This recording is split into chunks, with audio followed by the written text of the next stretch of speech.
Olá, olá, vamos responder a mais uma questão da CESP, né? Agora, Defensoria Pública da União, beleza? Vamos lá então. Essa questão cobra conhecimentos sobre a ação penal no processo penal, beleza? Ok?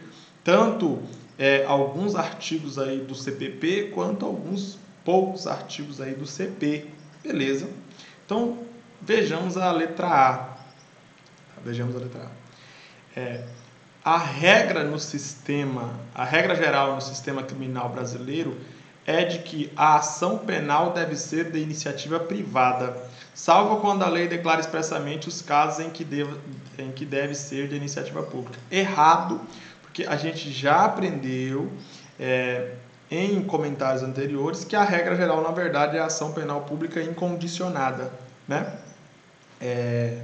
Na verdade, a regra geral é a ação penal pública e não a ação penal privada, porque isso está previsto expressamente lá no artigo 100 do Código Penal. No artigo 24 do CPP, temos lá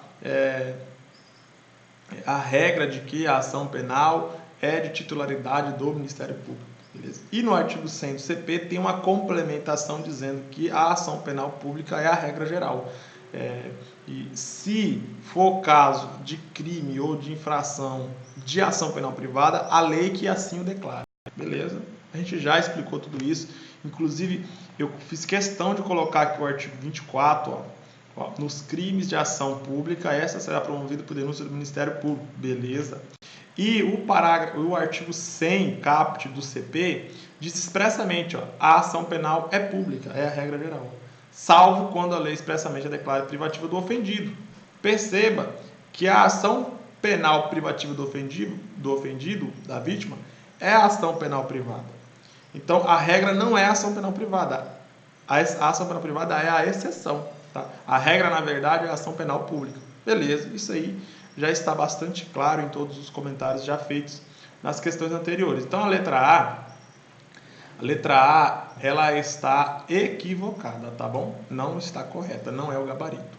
O gabarito é para você encontrar a alternativa correta. Assinale a opção correta, beleza? Então, já que a letra A está incorreta, vamos para a letra B, ok? Vamos para a letra B. No sistema criminal brasileiro, não se admite a renúncia tácita ao direito de queixa.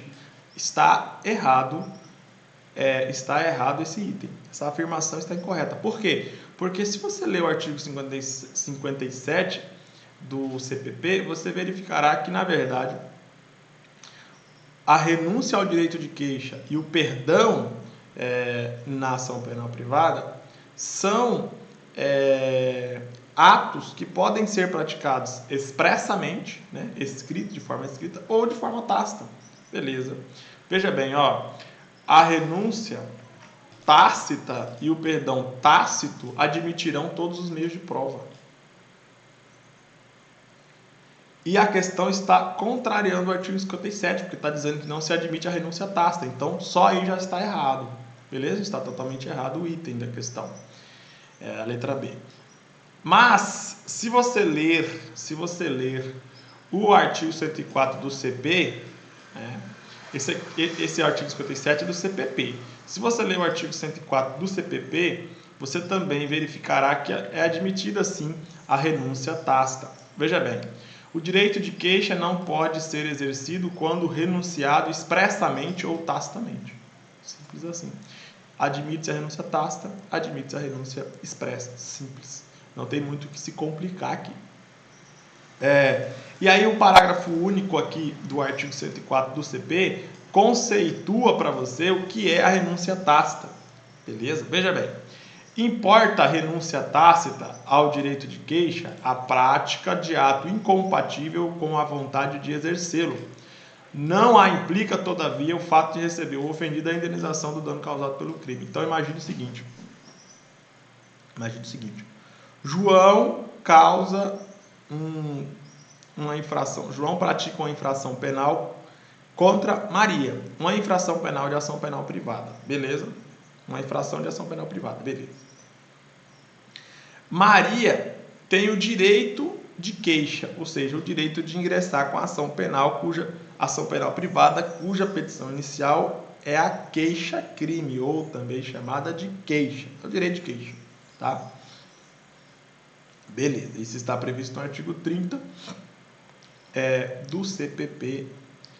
Tranquilo. Aí, imagine que Maria, que tem o direito de queixa, ela renuncia ao direito de queixa. Ela chega e fala, olha, vou renunciar ao meu direito de queixa. Ela faz um escrito, um requerimento, algo escrito, um papel. Escreve lá que está renunciando ao direito de queixa que ela poderia ingressar que ela poderia exercer contra João. Né? A Maria renunciou ao direito de queixa. Esta é uma renúncia expressa. Por quê? Porque está escrita em um papel. Agora imagine o seguinte. Maria não escreve nada em nenhum papel. Beleza?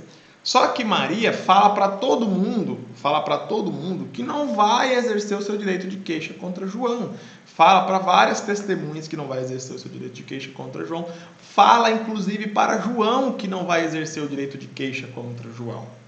Tá? Inclusive, a cidade, praticamente quase toda a cidade sabe que João cometeu um crime de ação penal privada contra Maria, mas a cidade inteira praticamente serve de testemunha que Maria não vai ingressar com ação penal privada contra João. Beleza, deu para entender? Perceba que Maria, embora não tenha escrevido de forma expressa no papel, que não vai entrar com o direito de queixa, Maria já renunciou ao seu direito de queixa porque ela praticou atos incompatíveis com o exercício de direito de queixa. Por que incompatível? Porque se ela diz que ela não vai entrar, isso é incompatível com ela entrar com a ação. Tá? É incompatível com o exercício do direito de queixa, porque ela está dizendo que não vai entrar. Simples assim. É por isso que o artigo 57 diz que a renúncia tácita admite todos os meios de prova. Então, por exemplo, João poderia provar que Maria renunciou ao direito de queixa pedindo para o juiz ouvir as testemunhas. E as testemunhas dirão que Maria disse que não iria exercer o direito de queixa. Maria estava renunciando de forma tácita ao direito de queixa. Beleza, deu para entender. Então, é exatamente essa a diferença entre renúncia tácita e renúncia expressa. Ok, beleza. Então, a letra B de bola está dizendo exatamente o contrário do artigo 57 do CPP e o contrário do artigo 104 do CP. Por isso, a letra B está errada. Ok? Vamos para a letra C. Veja bem. Para oferecer queixa, o procurador deve ser necessariamente advogado e possuir poderes gerais de representação do ofendido. Errado, porque se você ler o artigo 44, não está falando nada de advogado, não. Está falando apenas do procurador que vai receber poderes para ingressar com a queixa em nome do ofendido na ação penal privada, se houver uma procuração, se existir uma procuração aí. Então imagine o seguinte, João pratica um crime de ação penal privada contra Maria. Maria, de repente, viaja, lá para a França e vai ficar lá 10 meses na França. Só que Maria tem vontade de ver João punido pelo crime que ele cometeu. Então Maria faz uma procuração dando poderes para, para uma pessoa próxima de Maria para que essa pessoa ingresse com a ação penal privada, exerça o direito de queixa. Tá? O artigo 44 do CPP permite isso. E o artigo 44 do CPP não condiciona que a pessoa, o procurador de Maria, seja um advogado. Não precisa ser um advogado, beleza? Veja bem, a queixa poderá ser dada por procurador com poderes especiais, devendo constar do instrumento do mandato, que é a procuração, né? O instrumento de mandato é a procuração. O nome do querelante, que seria o nome de Maria, e a menção do fato criminoso, que seria qual o crime cometido por João, né? Salvo quando tais esclarecimentos dependerem de diligências que devem ser previamente requeridas ao juiz criminal. Beleza. Então perceba que o artigo 44 permitiu o exercício do direito de queixa por meio da procuração, por meio de um procurador, e não exigiu que esse procurador seja um advogado. Beleza? Tranquilo. Ok, espero que tenha ficado entendido aí a diferença entre o procurador numa procuração e o advogado. Ok? Beleza. Letra D. Vejamos a letra D. Então, a letra C, ela está incorreta, porque ela disse que é necessário o advogado, mas na verdade não é necessário. Tá? Aliás, diz que o procurador tem de ser um advogado e na verdade não precisa, o procurador não precisa ser advogado. Tá? Ok. Letra D. Na ação penal privada, a vítima poderá perdoar o agressor, ainda que o processo esteja em grau de recurso e tramitando perante o tribunal, contanto que o faça antes do trânsito em julgado da sentença penal condenatória. Para responder essa questão, essa letra D, temos que ler o artigo 106, parágrafo 2º. Veja bem. Não é admissível o perdão depois que passa em julgado a sentença condenatória. Beleza. Aí o que a letra D está falando? Na ação penal privada, a vítima poderá perdoar o agressor, ainda que o processo esteja em grau de recurso, tramitando no tribunal, contanto que o faça antes do trânsito em julgado da sentença penal condenatória. Então tá. O que é trânsito em julgado da sentença penal condenatória? É o momento em que não se admite mais nenhum recurso contra a sentença que condenou o réu. Simples assim. Ou seja, a sentença é o momento em que a sentença passa a ser irrecorrível. É o momento em que a sentença passa a virar uma coisa julgada, porque coisa julgada, de acordo com a Constituição Federal e com a Lei de Introdução, é a decisão judicial irrecorrível, ou seja, contra a qual não cabe mais nenhum recurso. Beleza. Então, enquanto a sentença penal é recorrível, ou seja, cabe um recurso, né? Enquanto os recursos não foram julgados ainda, aí a vítima na ação penal privada pode perdoar o réu. Beleza.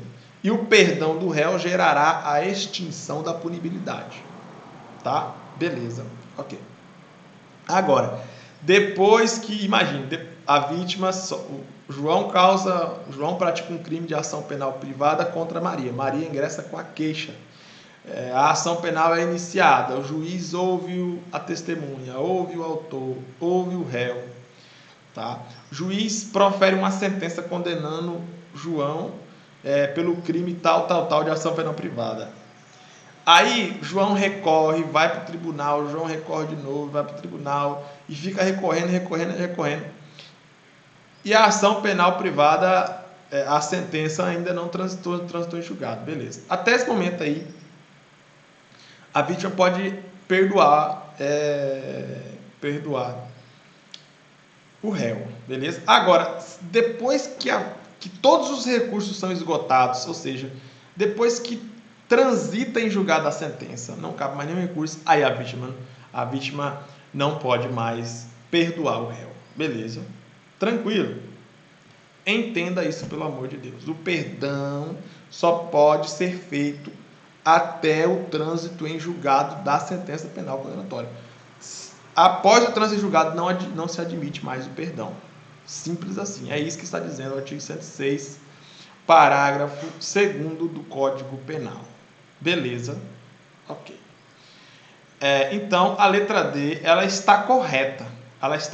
Porque ela diz exatamente, desde que o faça antes do trânsito em julgado da sentença penal condenatória. Simples assim. E é exatamente isso que está previsto no artigo 102, no artigo 106, parágrafo 2º do Código Penal. Beleza, ok. Então, a letra D é o gabarito da questão. Vamos agora para a letra E. A letra E está incorreta, né? Porque a letra D é o gabarito, então a letra E está incorreta. Veja bem.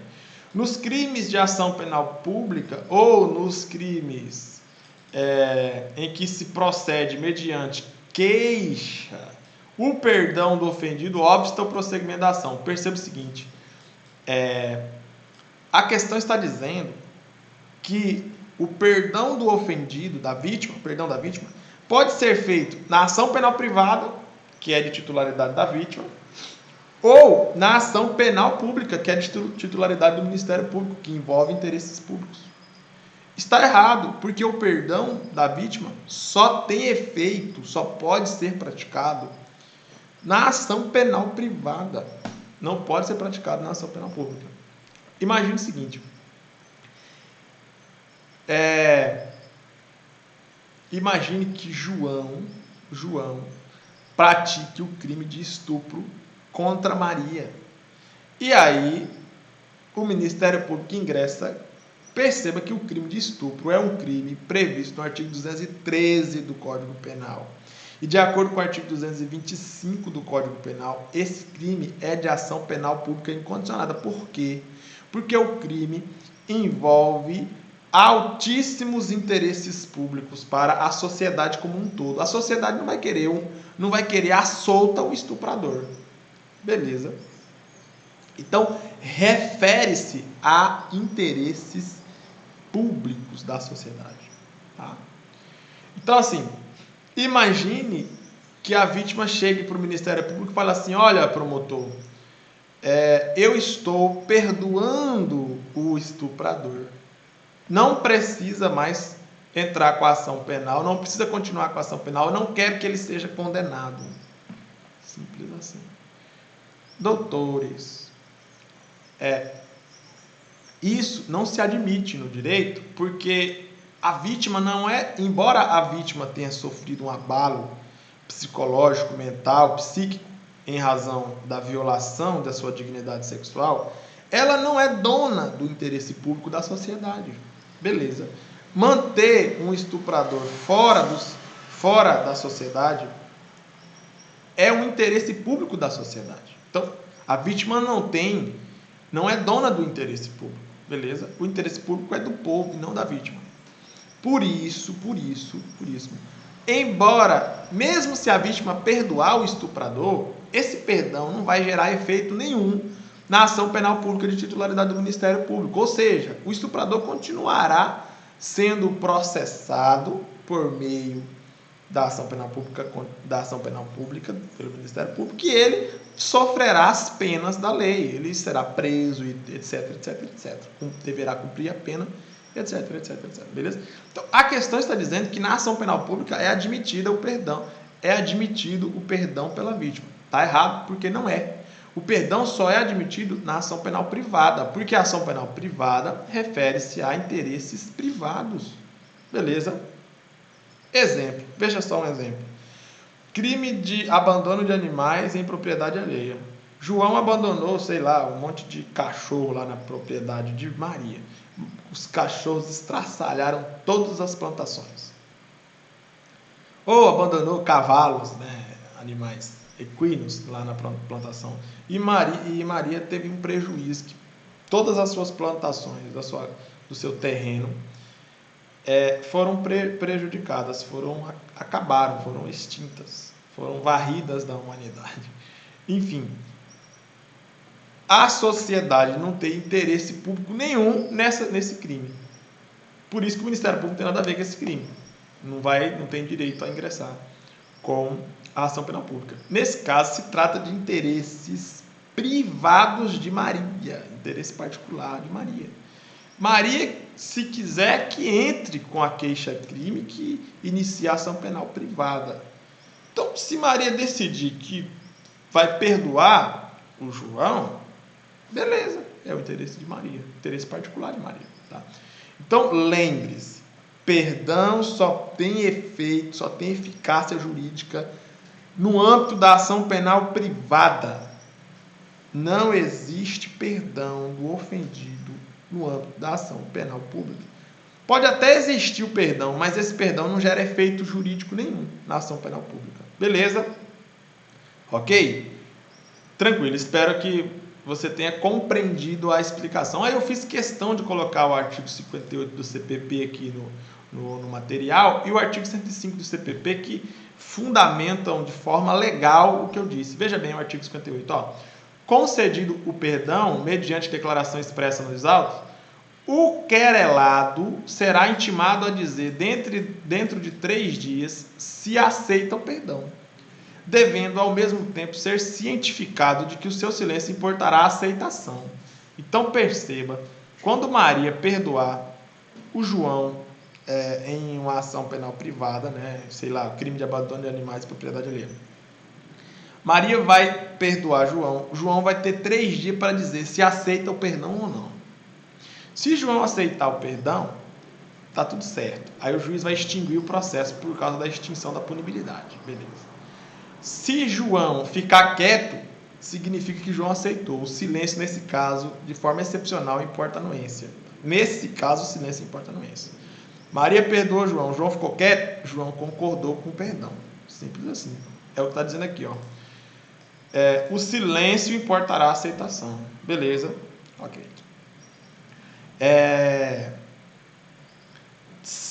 Beleza, vamos supor que João aceite o perdão de Maria. Então o que o juiz vai fazer? O juiz vai extinguir a punibilidade. No entanto, perceba que esse artigo 58 está se referindo à ação penal privada, está se referindo ao direito de queixa, porque ela está falando aqui, ó, o querelado. Quem é o querelado? O querelado é a pessoa contra a qual se exerce o direito de queixa. Querelado vem de queixa. Beleza. Então, esse artigo 58 ele está se referindo ao direito de queixa à ação penal privada. Porque a queixa é a petição inicial da ação penal privada. Então, esse artigo 58 não tem nada a ver com a ação penal pública. Beleza. Ok. Aí, para complementar essa conclusão, vejamos o artigo 105. Vejamos o artigo 105 do CP. Veja bem. O perdão do ofendido nos crimes em que se procede mediante queixa obsta ao prosseguimento da ação. Exatamente isso. Por que obsta ao prosseguimento da ação? Porque o juiz julgará extinta a punibilidade e arquivará o processo, arquivará a ação penal. O juiz vai arquivar o processo, Por quê? Porque ficará extinta a punibilidade com o perdão. Né? Se você ler o artigo 107 do Código Penal, você verificará que o perdão extingue a punibilidade, exatamente como está escrito aqui no artigo 58 do CPP. Tá? Então, assim, o perdão do ofendido, ele realmente obsta ao prosseguimento da ação penal. Ele impede que a ação penal tenha prosseguimento. Só que o perdão ele só tem efeito nos crimes em que somente se procede mediante queixa, ou seja, o perdão somente pode ser feito no âmbito da ação penal privada. Ok, beleza? Ou seja, significa dizer que o perdão não pode ser feito na ação penal pública. Simples assim. Por isso que a letra E está incorreta, porque a letra E está dizendo que o perdão pode ser feito nos crimes de ação penal pública. Isso está contra o artigo 58 e contra o artigo 105. Contra o artigo 58 do CPP e contra o artigo 105 do CP. Beleza, está errada a letra E. Bom, espero ter contribuído para o seu aprendizado. Fico por aqui, daqui a pouco a gente volta então.